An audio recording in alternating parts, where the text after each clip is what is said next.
Hey, everybody, welcome back to My Seminary Life. I'm your host, Brandon Knight, and this is the second of three pastoral interviews that I'm doing on the subject of leadership. Last week, we had Pastor Ben Hickson on the show talking about uh, exactly what we're going to talk about again today, but he had it from his perspective.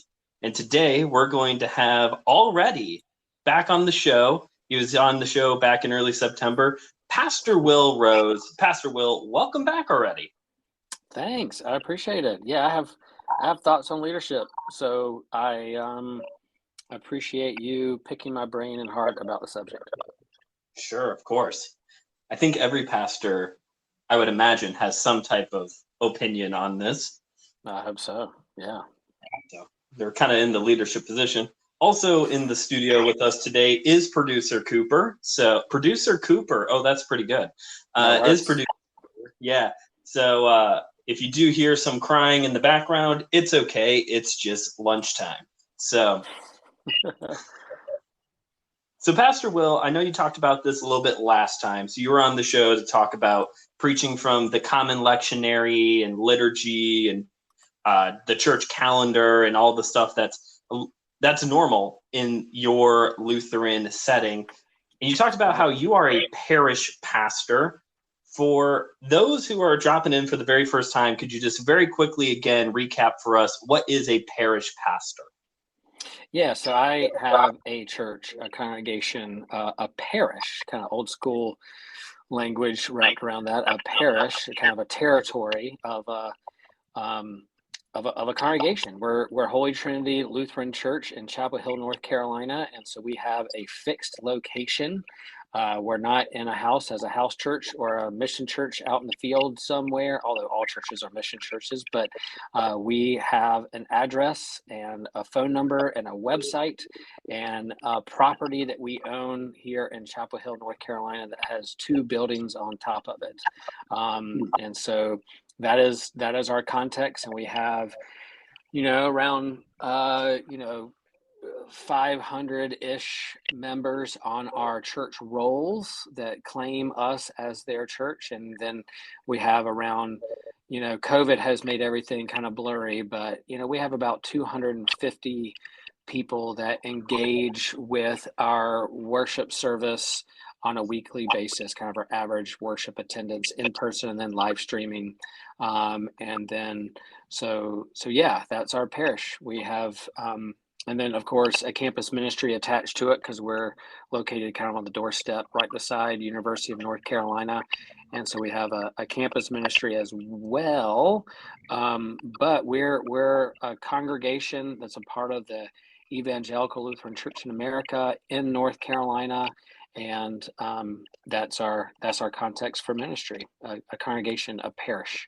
And I oversee and lead the congregational life of this particular congregation that is 75 years old. I've been here 10 years, but it's a congregation that's been around for 75 years. So I've been here 10 years of those 75 years of its history.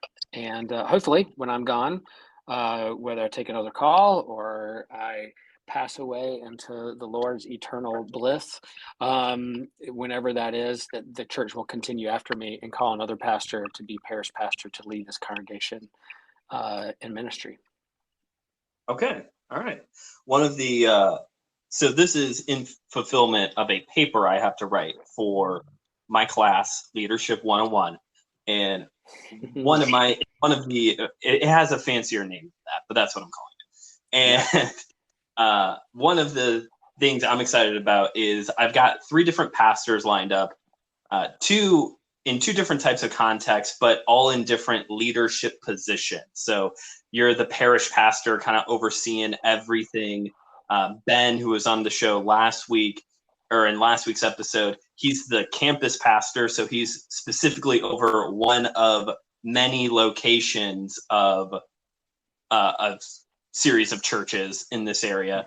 And then my friend Scott is going to be on the show next week, and I can never remember what his actual job title is, but youth ministry is part of it. So we'll get to hear a little bit of the youth ministry side next week. Yeah, good. So we're going to be talking about 4 specific areas of leadership today. Servant leadership, mentoring, vision casting, and being a change agent. So those are the 4 areas that we're going to be talking about and picking your brain to see what you have to say on these topics. So, yeah, could you repeat that one time? I'm gonna write them down because that's pretty good stuff. okay. All right. So 4 areas, 2 questions each. It's kind of like a game show. Servant leadership. Servant leadership. Got it. Mentoring. Mm-hmm. Vision casting. Good. And being a change agent. Okay. Got it. All right. Because if there's one thing church people like is change. So yeah, I can't wait for that one.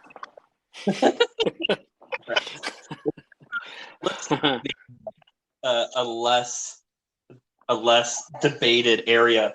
Or when it comes to servant leadership, this is a term that we like to toss around within Christianity, kind of the ideal way to do leadership. How would you define servant leadership? Yeah, I think the first thing that comes to mind is who we model our faith and ministry patterns after, which hopefully that's the case after Jesus himself, who took the posture of a servant by washing his disciples' feet, serving his neighbor. So taking our lead from Jesus himself when it comes to kind of the idea of servanthood, bending down, getting dirty, getting your hands dirty, washing feet, that kind of stuff. So that posture of humility, of serving others. And often we think of leadership as kind of might makes right, or the strongest person in the room, and they're gonna kind of throw their weight around and follow me, and yeah, there's an element of confidence. There's an element that you have to be kind of secure in your own self, and there's a sense of confidence and strength that comes with leadership. But more so, I think humility, vulnerability, servanthood is patterning it after Jesus. And there was a book I read when I was on sabbatical by Brene Brown, Dare to Lead, and the whole book is wrapped around vulnerability and love and servanthood, not necessarily strength and might wins the day, or you always have to be first and a winner, but more of leading, walking with people and serving with them along the way. Okay. What was the name of that book again? Brene Brown wrote it? Brene Brown, and she has some TED Talks and some Netflix shows out there. She's not necessarily a theologian. I think she's still a person of faith. I'm just not sure where, but she has a book called Dare to Lead. And if you want like the Cliff Note version of that, you can watch her Netflix TED Talk. It's not a comedy show. It's just kind of an inspirational speech on leadership. And so, yeah, she's good. She's good. Okay. I'll have to look into that just to continue to round myself out as I'm doing my studies for this class. Surprised I don't have to read that book. I have 4 books for this class, 1 a week. So wow, it's been a lot of reading. Yeah. So again, this idea of servant leadership is often seen as the biblical way to lead, because we're modeling the example of Jesus, who washed the disciples' feet, lived a servant life. He submitted to the Father's will. Jesus was submissive, but still a leader and still a servant. Right. Is servant leadership the biblical way to lead, or is it a way for pastors to lead? Yeah, I think it is the biblical way, and so often I think that's also kind of an excuse to be passive, or to feel like you're a martyr, or that you're getting beat up for the Lord kind of thing. And I don't think that's necessarily the thing. I think Jesus stood up for himself and for others, but he also willingly went to the cross and he bent down and washed feet. So I think people see authenticity. They don't want to see you. Yeah, you want to be a leader on the floor. I think of a sports analogy of a point guard who's, making sure everyone gets the ball and spreading it out and kind of general on the floor, directing where people should go and stand. And so there's part of that. It's not necessarily being passive, but it's letting people know that you're walking with them, that you have a sense of kind of authenticity about yourself, that you're not better than the other person or more important than the other person, that you're a servant with them, as you kind of, that's the way you carry yourself in the world. Not I think humility versus being prideful, servant versus like I got to be strong and win at every cost. I think that there's countercultural ways that leadership within the church where Jesus followers and ministers should have. I like this analogy you used of a servant leader being like a point guard, because there has been some great point guards throughout NBA history. Though I am a Bulls fan by destination, I've always really respected Steve Nash from the Suns. Yeah. He was a big deal back when I was like when I was in middle school and high school. I don't even know if he still plays or not. But I think of a guy like that where point guards, they make things happen. They spread the ball and they have great skills and talents, but they're not the flashy guy. They're not Shaq down in the paint or Michael Jordan or Scottie Pippen, those power forwards that can make the big moves, But you have to have a point guard to get the like you said, be the general, get everything in place and spread the ball out. Right. And it's kind of like you're the person who's finding the potential in other people and helping them thrive. And so, there's a category and a reward for being the assist leader for the year. But the person who dunks or scores the most point is going to be the all-star of the league. But the point guard, spreads around. How are you making other people better? And sometimes some of those things get unnoticed. And so you're helping people thrive. And I think that sometimes ministers, he or she that are leading churches, they get the limelight and they sometimes are in the business to get their own egos or attention longing stroked, but really is how are you helping your people thrive and grow in their own faith and succeed in how they follow Jesus. All right. I like that. Like that a lot. I'm gonna write a killer paper by the end of this. So moving on from servant leader. You could write a book on it and then like publish it, and I'll put it on your website and swag merch thing, and I'll buy one. All right, there we go. I got to pick up your book sometime too. Yeah. There you go. For my Easter readings. It's a quick read. Oh, nice. Oh, producer Cooper, it's okay. All right. See, so he wants the book too. He's like, I want that book. I like Pastor Will's voice. And so moving on from servant leadership now into mentoring. So this is one of the big areas that is often talked about in leadership, that leaders are supposed to be mentoring people, creating new leaders, getting the next generation of leaders started up. What role should a leader play in the life of someone they are mentoring? So for you personally, as you're mentoring people or have mentored people in the past, what role should a pastor play in someone's life like that? Yeah, and there's been different areas of mentoring, like within the congregation, you're discipling and mentoring people to follow Jesus closer and to grow in their faith. And then I've been in roles where I've had a church that was near a seminary, and so we would have field interns who would come and practice leading worship and practice wearing a clerical collar and being a minister in our midst. I've had interns for a whole year where they've done their internship with us. So there's part of that balance of showing people how to do things and then allowing them to do it. So yeah, watch me, see what I do, ask questions, why I'm doing what I'm doing, and why does that matter or not. And Mhm. then it's your turn to get up front and do those things as well, whether it's leading a meeting or leading the prayers or preaching or leading a youth icebreaker, kind of see how I do it, then you do it. And then let's process what that looks like. And what did you learn from it? What do you feel like you did bad or good, or what mistakes you made, or what you felt uncomfortable with, or what kind of energy you feel within yourself, what made you nervous, before and after. And so part of that processing is letting them do it, not being afraid if they're not going to do it perfectly or not, or just exactly the same. You're going to do it. They're going to have their own style. You're not creating a clone of yourself.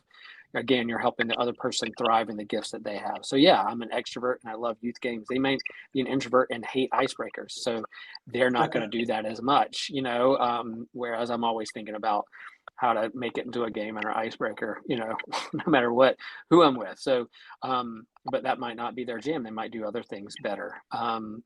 And in a different way. And so finding their own style, helping them be comfortable in their own skin. I think that's a big part of leadership and growing as a leader in the church. How do you feel comfortable in your own skin, and then helping other people feel comfortable as they grow into their pastoral identity. So yeah, mentoring is always there. And it's not easy because sometimes it's easier to do things on your own. Like it'd just be easier for me to do this because I know how to Sure. do it. But equipping somebody else to help you do it so they can learn and grow is a big part of the call to pastoral ministry, whether it's someone who's going to be a minister one day or whether it's just someone in the congregation who wants to take on some leadership to be a youth advisor or lead a ministry team or be church council president. How do you mentor and show them where to go? I joke, pastor literally means like shepherd. So yeah, there's a way that I'm a shepherd where I'm guiding a herd of sheep in a Mhm. certain direction. But I also joke that maybe I'm not the shepherd, maybe I'm the sheep dog that's barking at people and nipping at heels, so that people can be closer to the true good shepherd, Jesus himself. So pointing to Jesus, but being that sheep dog, helping them get closer to the true shepherd. Okay. I think, man, you really laid it out there just step by step. And I think you've got a good grasp on what mentoring should look like, of not just like doing it all myself because I can do it, just watch me do this thing, whatever it is, but bring someone alongside you and having them observe and then put them in that situation for that person to give it a try, and having the honest conversation of, did you enjoy it, or was that just, was that the most cringy thing you've ever had to do in your life? Like, it's important. I was just reading Next Generational Leadership by Andy Stanley. That's this week's book. Nice. And one of the big things that he emphasizes really early on is focusing on the things that you are actually gifted at, and delegating the other tasks that maybe you're not as gifted in or you're not as energized by doing, so that way you can put more focus and more chips down on what you're good at and what you thrive at leading. Yeah. Yeah. Yeah, I think that's part of good mentoring. Yeah, and it's like this idea of apprenticeship, when you bring someone on as an apprentice, you're not just hiring an employee to do grunt work or do certain things. You want to pass it on. So like I want this ministry. If I care for this ministry and care for this church, I want it to survive when I'm not here. Yeah, it could really strike my ego that if I left, things crumble because I'm not the glue that held it apart, I'm the glue that held it together. You guys can't survive without me. That's ego leadership and ego driven. I want this to thrive and be better when I leave than when I started. And so part of that is equipping people to do those jobs and do those ministries and do those things within the congregational life, that if I leave tomorrow, that they can still thrive without me. And that's hard because you want to be, and of course I have deep relationships. So if I did leave, people would grieve, and there'd be a way to we'd all grieve and try to figure out what's the next chapter in the life of the congregation, because you can't help but take on part of the leader's personality. But they, I wanted, if I left tomorrow, I hope that Holy Trinity wouldn't skip a beat and would be even better a year from now. Nice. Whatever better means. That's Better. another subject. So when it comes to mentoring situations, what are a few things, 2 or 3 things that you make sure that you communicate, teach, share with the person that you are mentoring? Oh man, that's good. That's good. I would say when it comes to, especially for pastoral, if I'm mentoring someone who's in seminary or wants to be a parish pastor one day, but even leadership in like a lay minister who's in charge of a committee or ministry team or church council, I would say, be a good listener and make sure you communicate and you answer messages. I don't care what age you are. If you get a text, you answer it. I don't care if you get an email or what your thoughts on emails, you answer it. You respond to people because they're taking time to communicate. It doesn't mean you have to do it right then and there. It doesn't mean that if it's your day off, you have to answer all your emails, but at least mark them and make sure that you let your people know that you're listening to them, you hear them, and then and that you I got your email, thanks, I'll answer it on Monday, or I appreciate your message and I'll look at this deeper in another day. But I think responding to people's messages. I know we're all spread thin with so many messages we get during the day and in different ways, whether it's DMs through social media or emails or text, but I think you have to pay attention and not ghost people, and be a good listener and what they're trying to ask and say. So it's not saying you don't set up boundaries for when and how, but you gotta communicate well. And then the other thing would be make sure you know how to read the room. A key leader and a mentor, I was as a pastor, as someone who's shepherding, you want to know, you're trying to gauge the emotional intelligence or the tension that's in a room. So whether it's on a Sunday morning or at a meeting or at a funeral or a wedding, read the room, get beyond your own self and your own ego and your own nervousness or uncomfortable around it, and focus on people who are there and learn how to read it. So if things are tension filled, maybe you need to do something to relieve the tension, or if people aren't taking things seriously, you have to help them take the situation more seriously. And one of the hardest parts of COVID was that, on a Sunday morning, I'm reading the room and looking across the room of 100 and so people. And I know people's disposition, and I can kind of read faces and body language. And if there's somebody who's really extroverted and positive most of the time, and I notice on a Sunday that they're drooping their head or they're holding their head in a way that looks like they're carrying a weight from the upcoming week, I'll follow up the next week and say hey Mary, I saw you in church. How are you doing? What's going on? How's life? And follow up with that. COVID took that away because we were live streaming and I didn't see people. So part of my pastoral anxiety was not knowing how people were doing on the other side of the screen. And there's, there sometimes it's nothing big, but yeah, reading the room, trying to read people's body languages, I think is important. And so I'd want, if I'm mentoring a leader, I want them to be able to, when they get in a room with people, understand what's going on around you. Be self-aware of your own self, but also reading the room. So those are the 2 things I would really focus in on. I really like those 2 answers. I think about, if I would have answered this question, I would have said something along the lines of, how to run a meeting, or how to, maybe Bible studying tips, or how to teach better, or whatever, which are all important things. But I really like how you got to people first. You listen and you communicate well with those people, with other people. You read the room, try to navigate, what's the tension like in here right now? Who needs some love? Who needs some attention right now? Like Yep. you, Cooper. Right. He's like, read the room, Dad.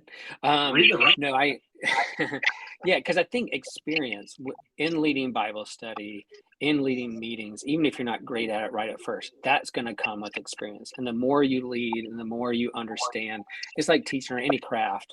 You put in your 10,000 hours and you're going to get better at it. You're going to understand it more. So those are going to come. You're not going to be the perfect meeting leader day one. You're not going to be the perfect Bible teacher right out of the gate, but you're going to learn as you go. That's going to come when you put in your experience, your 10,000 Okay. hours.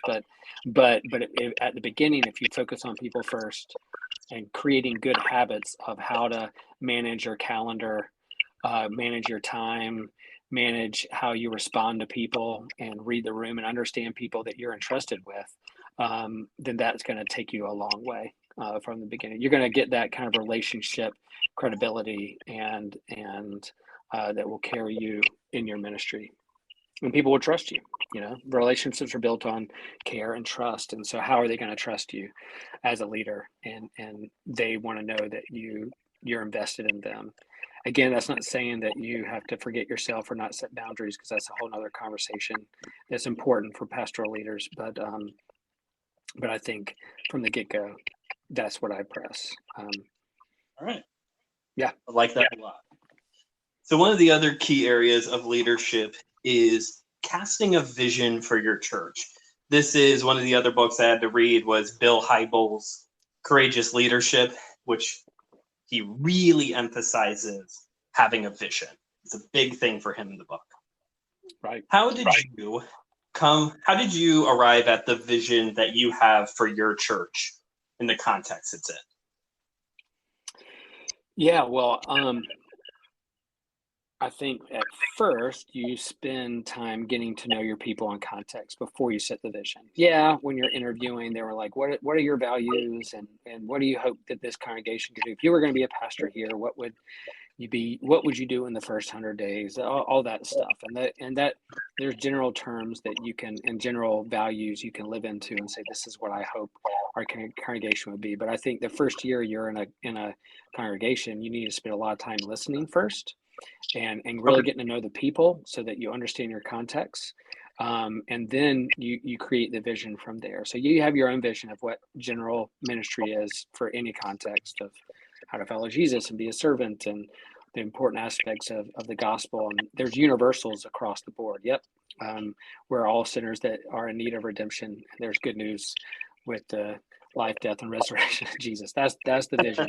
But how does that articulate to the particular context that this church finds in? So my church is on the doorstep of a university, and there's a lot of doctors and professors and teachers and students and grad students. So what's important to them in their life, I need to spend some time thinking through with them and understanding where they are in their stages of life first before I set vision. So that is what I would do. A lot of listening first. My first congregation, I was in Florida, and I think I made a comment. I wasn't there very long, and there was a cross that led people into worship and led people out of worship. The processional cross that was given, and it was not a very pretty cross. I was just like, what is that thing? Like, we could have a more ornate or bigger cross. Like, and I made some smart ass comment about that cross is pitiful or something. And then someone turned and looked at me and said, you know what? That cross was donated by a family whose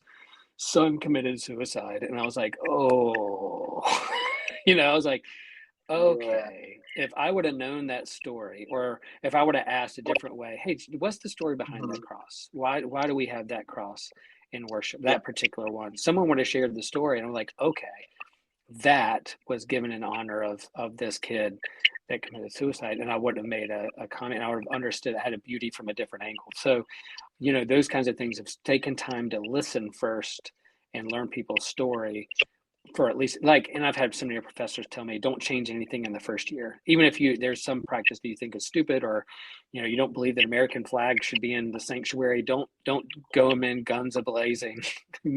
Changing that first.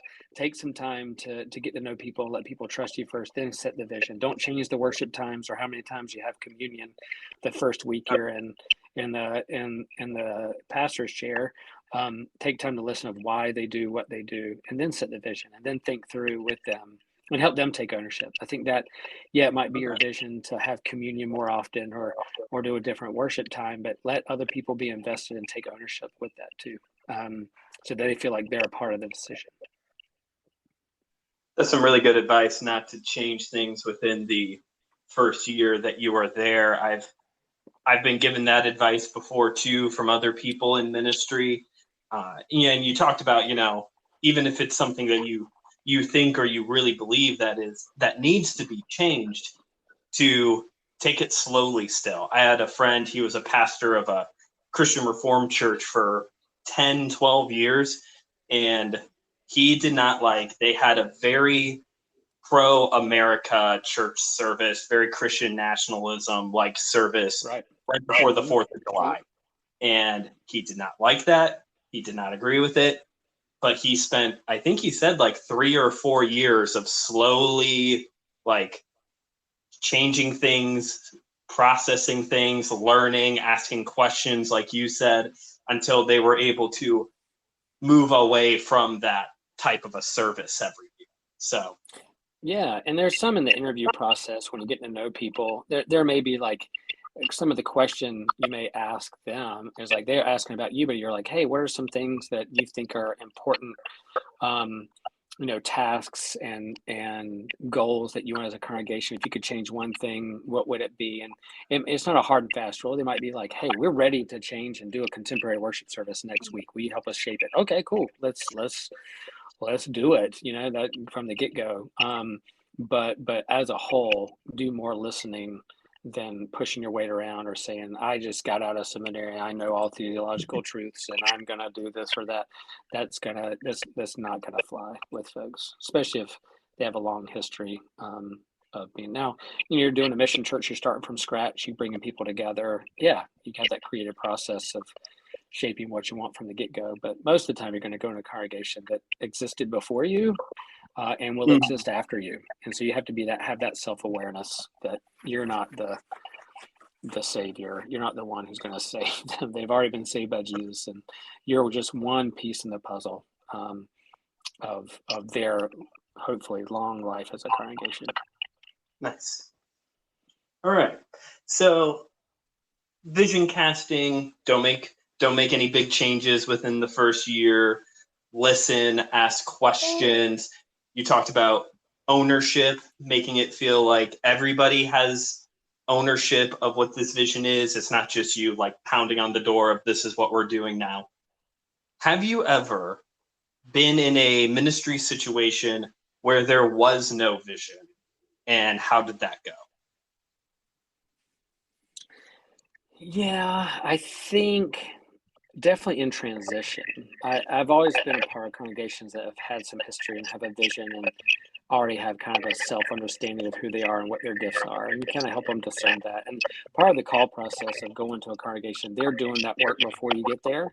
Hopefully they're doing the hard work with their bishop or supervisor or leadership in their conference that are leading them through big questions of who are we and what do we do well and what do we want to do better. They're working on that stuff, so by the time they're interviewing you, you got to get a good picture of what the congregation hopes for. But I was called after my first church and before my second church, I was kind of an interim campus pastor in South Carolina, at University of South Carolina, with the Lutheran campus ministry. And they were in a big transition. They had a partnership with the Methodist campus ministry, but they had decided they wanted to kind of do things on their own, and they wanted a different building, and they had a big graduating class. So they were kind of floundering. Who are we without being a part of this kind of collaboration, ecumenism with this other church? And it was probably best for the long term to kind of do their own things so they can have their own identity. But it was a year of who are we? What are we doing? And so I just kind of, you start simple, and it was all right, we're not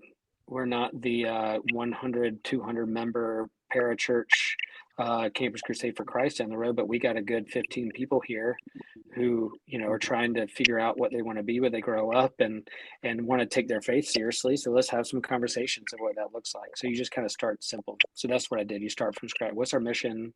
What is our vision? Where is our niche on campus? What do we do differently than other campus ministries that may attract other people. If another campus ministry does stuff really well, we don't need to repeat that. Let them do that. That's their gift to the campus. But what do we do well? And so kind of walk through that and help them prep the students for the next pastor that was coming in. Okay. So in your experience then, not having a vision is almost like lacking an identity for the church. And you had to step in and help them find a bit of their identity. Right. Yep. Say. Okay. All right. Yeah, that's a good way of putting it. All right.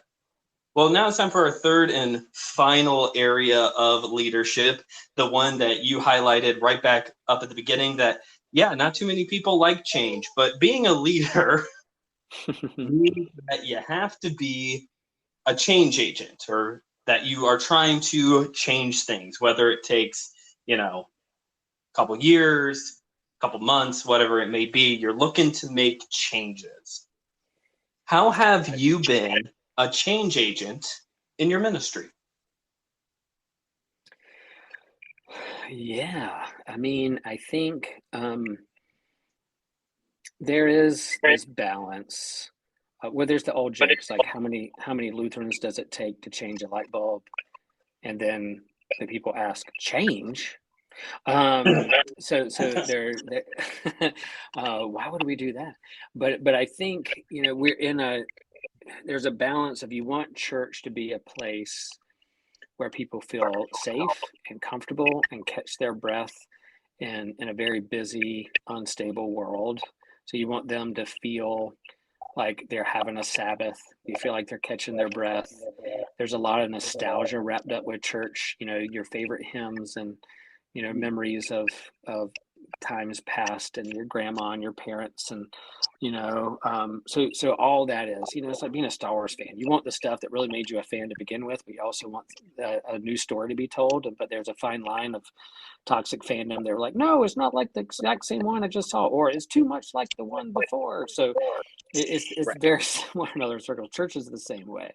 So people want to come and they want what's familiar, and they want their favorite playlist, and they want to feel comfortable and catch their breath, but they also want to be challenged. They also want to grow. And so there is a balance there. You want to help people change and grow, and where they're too comfortable, you want to challenge them, and where they're too challenged, you want to bring them comfort. So yeah, that's hard, and that's a moving target, and that's a big part of growing and trying to find that balance. And some Sundays and weeks you do it better than others, but yeah, you just keep reminding people that we are the only constant thing, unchanging thing in the world is that there is change, and that people change and grow and evolve, and it's a part of life. And so you bring the gospel into that, and that church is part of that too. COVID, our church debated and wrestled with, should we live stream our services or not? Should we record our services? Should we do a podcast or not? And we just kept procrastinating every week because we just didn't feel like we had enough time or resources to do it. And then immediately when the shutdown happened with COVID, we were like, I guess this is the week we go online. No excuses now. We got to learn fast.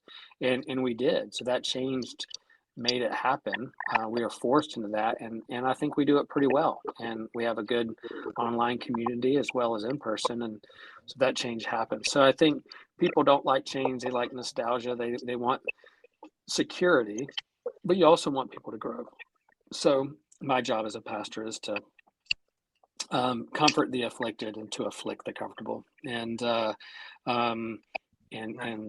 let them understand that change is a part of life in churches too. And so you're pastoral in that. There's a time to be pastoral and say, yep, I know things are changing. It's hard. Let's do this together. And then there's times like prophetic where you're like, guys, if we don't change, then we're going to be like a Blockbuster Video and just be like a memory of the past. Yeah. Okay. Yeah. I guess really interested. Yeah. And I guess a specific example of that would be our conversation now post-COVID is, we really are, everyone in the world has the we're hiring or we're short-staffed sign up in their window. every restaurant, whatever. The churches too. Like we don't have enough people who are volunteering to be ushers or readers during church or to Sure. set the altar on a Sunday. The same people are doing it, and we feel kind of short staffed because that's just the kind of way things are. So we're having to rethink how we sign people up, how we ask, what we do. If we don't have somebody, if we don't have an acolyte or a youth to light the candles on the altar, well, maybe we just don't need candles anymore. We have electricity. I can read the book. I don't need candles. You know, those candles are left over from the Middle Ages when they didn't have electricity. So maybe we do something different and just take them off and not even do that anymore. But we always used to do that, and that's a big. When I was in church, I was an acolyte, and I want my kid to be an acolyte. But then sign them up. But if not, it doesn't mean we have to light it. Let's get a different way to do it. So that balance of change now that's happening within the church is accelerated with kind of a post-COVID world. Nostalgia is a great contributing factor to disgruntled Star Wars fans and also church members. You know, that's a great way to describe that. And I was really interested in asking you these two questions about change, being a change agent, because you have been a pastor in this specific congregation now for 10 years. Ben, who was on the show last time, he's only been on the job at our church for 5 months. So he talked a lot about how you don't rush in and make a lot of changes at first, like you were talking about with Vision Cast. Mm-hmm. But I also know that in light of our last time that we talked about liturgy and church calendar and blah, blah, blah, your context has a lot of tradition. And there are some traditions, like you just pointed out, of, hey, these candles, do we really actually need to do these candles? There are some traditions that you can change, but not everything in your context can just immediately changed. So I was interested to see what you had to say for that. Yeah. And so maybe the weekly light of candles on the altar is if maybe that's something that will go by the wayside. But, lighting candles for the Advent wreath in preparation for Christmas. Yeah, sure. We wouldn't change that, or the Christ candle by the baptismal font, or the eternal candle that's lit in our sanctuary representing that Christ is always present with us. That has theological symbolism that hopefully will point to a greater thing. And some things evolve and aren't as important. And then some things are we're going to hold on to this and make sure that happens. So our last question here on being a change agent, you've answered in part already, and that is, what are some roadblocks to change? Now, you brought up nostalgia, which is one of the love for the past, maybe an idealized view of the past in certain situations. Are there any other roadblocks to change? Yeah, I think just church is filled with people that have different personalities and tastes. And so sometimes you get this kind of competitive aspect to church life of who's in charge, who feels most important, who feels listened to. You have different groups that may lobby or form together to make change happen or to resist change. There have been times when, when I first got to Holy Trinity, we tried to call another pastor to be the youth director, and that hadn't happened before. It was just been a youth director, a part-time youth director, or just someone who's a lay minister who would lead the youth program. But I was trying to get a pastor in here because I thought she had gifts, and I had kind of a group form off to the side that I didn't know was forming to kind of resist that and lobby against it. And I was like, oh wow, this is what we're doing. Why not come to me? You're lobbying against it. Why not come and put this out in the open and talk to me right away rather than triangulating me with other people? And so I just kind of called it out and said, all right, and I went and I knew they were having a meeting. I showed up at the meeting uninvited and said, guys, just let's be honest with one another. If I'm going to be here for a long time and we got to listen, what are your concerns and why don't you want to do this? We had to have some hard conversation and not get defensive about it. I think that's a key part of leadership too, is being self-aware of your own defensiveness and what feeling like you have to defend yourself to be right all the time. I think that's hard. It's hard for me. But yeah, there's groups. I think being open and honest and not triangulating.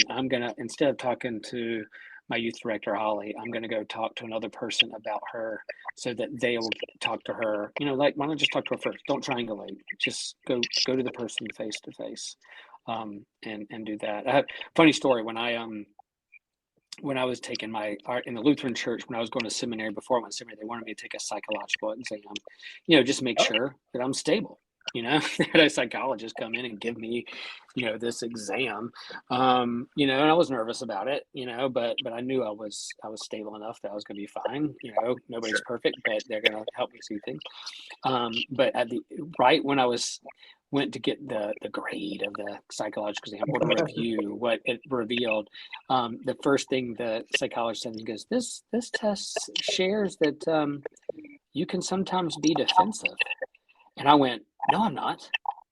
And I was like, wait a minute. I was like, wait a minute. I'm being defensive right now, aren't I? And he goes, yeah. And I went, that was a trick. He was like, no, not necessarily. And so he walked with me some of the answers and what I was I was like, so that always stood out to me. I was like, yeah, I tend to get defensive and want to be right and want to make sure that I'm being heard. But yeah, a defensive stance or posture will not go a long way when you're trying to create authentic relationships. So I hope that gets to it some, but there's roadblocks. Just being open and honest and authentic, and not triangulating your people or triangulating other people would be key for that. That reminds me of one of the other books we had to read was Leith Anderson's Leading That Change, Leadership That something. I don't remember what it was called. Anyway. Yeah. And one of the sections that really stood out to me, as opposed to the title of the book, was on how churches reward dysfunction. Churches reward dysfunctional people, dysfunctional leaders, and they named off a number of situations, much like the one you were talking about, of people lobbying and rallying to go around decisions or trying to push agendas to change opinions and decisions rather than handling it in a emotionally healthy, mature, Christ-honoring way. It happens a lot, and it's sad that this is a normal thing in churches. Yeah, and people are people, and we're in the people business. It's hard, and you have to keep reminding folks that we're different from the world. We're not a political party, or that we're a business. We're a church. We're Christ followers. But yeah, there's aspects you have to do some politics. You have to figure out how to run a healthy stewardship of your finances, and so all that comes into play. We're in the world, not of it, but yet we're all people, and so you got to navigate there. Those are just realities. And if you feel like you're going to leave a church, like I'm done with this church because there's too much politics and bickering and fights over what should happen with the graveyard or the flag, I'm going to go to another church. Well, you're just going to find the same thing, maybe a different way, but you're going to find it at a different church too. It's there. You're not going to escape it. There are some churches more toxic than others and have a lot of trauma and act out in different ways, but still, people are people, and if you're running from one church to another, I think you're going to find a perfect situation. The grass isn't greener. It's going to be there too. You got to figure out how to deal with that and manage it and call it out when it needs to be called out. Yeah, for sure. Well, Pastor Will, this has been a great conversation. I always enjoy getting a chance to talk to you about geeky stuff or church related things. Where can people find you if they want to hear you talk more about those stuff? Yeah, so I'm on Facebook and Instagram if you want to follow me there, and then our church has a YouTube page, Holy Trinity Chapel Hill, that you could check out our worship services and sermons and subscribe and smash that like button, all that jazz. If you want to check us out. And then, yeah, just shoot me a message, DM me or shoot me an email, and I'll be happy to answer any questions or connect with you. Now, like I said in here, I answer messages. So if you shoot me one, I'm probably going to answer it. Maybe not immediately the same day, but eventually I will answer your message back. And we'll put links to those in the description so you can find his church, find Systematic Geekology, whatever you may be interested in. Where you can also, and also in the description, you can find links to other things like the My Seminary Life shop, where we have a whole bunch of great items, including a pint glass. Pastor Will loves drinking out of his pint glass from the shop. I appreciate that you picked that up. I do. I shoot you screenshots of beer in my pint glass. So often it's a hazy IPA that you can't see through because that's the kind of beer I like. I just finished I got one more of the Lord of the Rings hazy IPA. It's been pretty good. Oh man, yeah, a lot of cross sections there. That's cool. Oh yeah. One last question before we wrap up today's episode, Pastor Will. You have talked about how your church is on the doorstep of the University of North Carolina, which means you're in a college town, which tells me that there are pizza places. There's got to be a lot of pizza places in Chapel Hill. Where's the good places to get pizza where you're at? What's the pizza scene like? Man, I mean, I wish I could say there was good pizza, but so Franklin Street, which is kind of the downtown main street, a lot of restaurants, coffee shops, breweries and stuff right there it's the street that everybody, storms when we beat Duke in the Final Four kind of thing. Has a lot of turnover with restaurants and things because it's just expensive to keep it. So there used to be some good pizza places, but not anymore. So I'm sad to share that like most of the time when I get pizza, I get it like Pizza Hut or Domino's. But on the far end of the street in Carborough, there is a little pizza place called Italian Pizzeria 3. It's a bunch of these guys who are legit Italian. They speak Italian to each other, and IP3 is kind of the college town pizza place down there. If we're going to get pizza or meet a pizza place, we go down there. But it's beside like the best hamburgers in town or best hamburgers I've ever had. And around that corner is Beer Studies, like a bottle shop, and then next door to that is like a barcade with old school video games like Pac-Man and Donkey Kong and Galaga and pinball beside that. So that's like my favorite corner and street here in town in Carborough. They do good stuff. So yeah, like as I was thinking through, like on the main street right here, a lot of things going to be, but down the road in Carborough, 2 miles drive is IP3. Is what I would suggest to folks if they're in town. That sounds like the best corner in America to go hang out. That's so good. And I was so scared that during COVID that those places would go under. I was like contributing to their GoFundMe pages to keep them above water.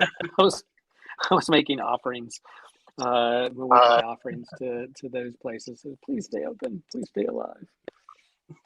That's awesome. Well, again, thank you for being on the show, Will, and thank you all for listening to this episode. Again, Scott's going to chime in next week on this topic of leadership, so we're looking forward to that. Thank you for listening, and remember, keep on studying.